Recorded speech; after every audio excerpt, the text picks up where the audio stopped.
We have always been afraid of mutants, that nature could transform into a monster Raging through the streets. and destroy us all. A story beyond your wildest dreams. The science fiction has happened. Our abuse of nature has come back to haunt us.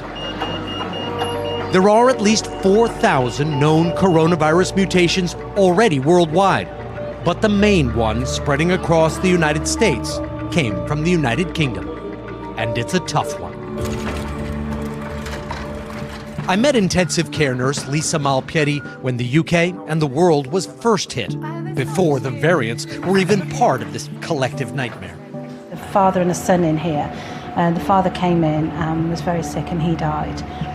The son didn't know that his father had died, so we had to tell him, then he put him on a ventilator and he died as well. So you had to tell this man that his father had died and that he was going to go to sleep. So the last conscious thought he had was of his father dying and that he didn't pull through. Yeah.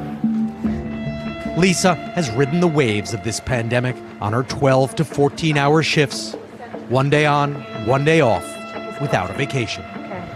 Yeah, happy? Yeah. Thank you. How have things been here since I last saw you? So we had a little bit of a respite from the COVID, but we were very busy with other things, and now we're going back into kind of COVID mode, bit by bit, each day. How does that feel? Does that make you nervous, I guess? Yeah, it makes us anxious again, because we know what it was like last time, and we're going into it again. And it feels like there's no end to it, you know. I feel like we've come out of a dream-like sequence. We feel like it was like a nightmare. I was with Lisa on the day she got her first dose of the Pfizer vaccine. Here. As a frontline nurse, she got hers early on, even before the vaccine was approved for use in the United States. How was that? Feeling okay? Great, thanks. Perfect. How do you feel now? Really, really happy. I can't quite believe that it's come as quickly as it has. It's very exciting times. I just feel like it's almost like the dawn of a new era kind of thing, that we might be coming out of this darkness. So it's fantastic. It really is. But after her shot, the UK variant started spreading like wildfire. Lisa kept a video diary as the variant showed what it was capable of. It's been a pretty awful day. We've had 4 patients on the intensive care that have died today of COVID. Morale of the staff is getting lower and lower.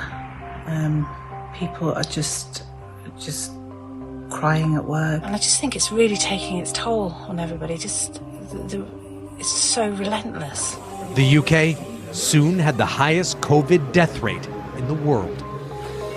The United States has closely followed the United Kingdom every step of the way, with a lag time of about 6 weeks. People are dying, just so many people are dying. The death is just everywhere. It's emotionally, physically draining. It's exhausting. I will cry most nights when I come home. I will sit in the car and cry all the way home.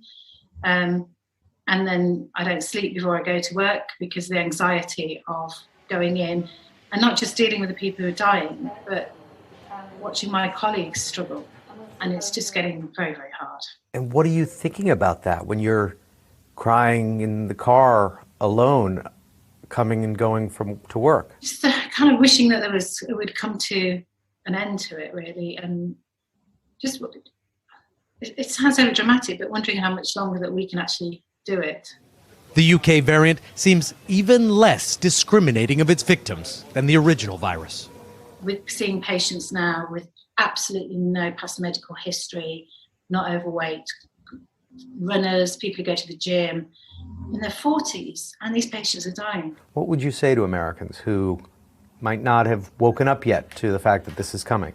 Well, if you love your family, you love the people you know, be careful, wear a mask, stay indoors, wash your hands, just be careful. Just realise that this will kill.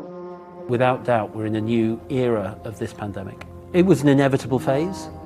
We always knew the virus would change, it would evolve, it would mutate. Sir Jeremy Farrar helped tackle the AIDS epidemic with his colleague and friend, Dr. Fauci. Now he advises the British government. It will continue to evolve. You must remember that this is a brand new human infection. It's only been in humanity probably for 1 to 2 years, that's all. It's got a long way of evolution ahead of it as it adapts to humans. Humans evolve as well, of course, but we evolve over decades and decades and hundreds of years. Viruses are evolving minute to minute, hour to hour. If we allow the number of viruses in the world to remain at the current level, it is, I believe, inevitable that new strains will appear which escape vaccines. But hope is not lost. Science may come to our rescue. The new type of mRNA vaccines developed by Pfizer, Moderna, and others are so revolutionary they can be quickly reprogrammed to adapt as viruses mutate. Remember our game? Vaccines block viruses, but a vaccine can only stop a virus it recognizes. So when a virus mutates and changes shape, the vaccine struggles to identify it and can sometimes miss the target. If a virus mutates a great deal, the vaccines can fail completely.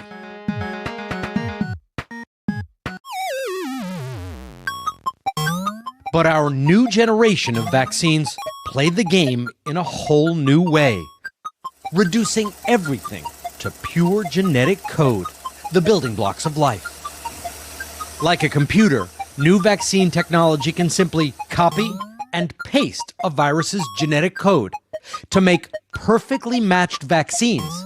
So as the virus mutates, scientists can quickly update the vaccines so they always recognize their targets. The process can be repeated no matter how much or how many times the virus mutates. It is the modern way of making vaccines, which gave us also the ability to respond so quickly with an effective and safe vaccine. Uyghur Shahin invented the Pfizer vaccine. He's the CEO of BioNTech. Is it almost like you are cutting and pasting like a computer?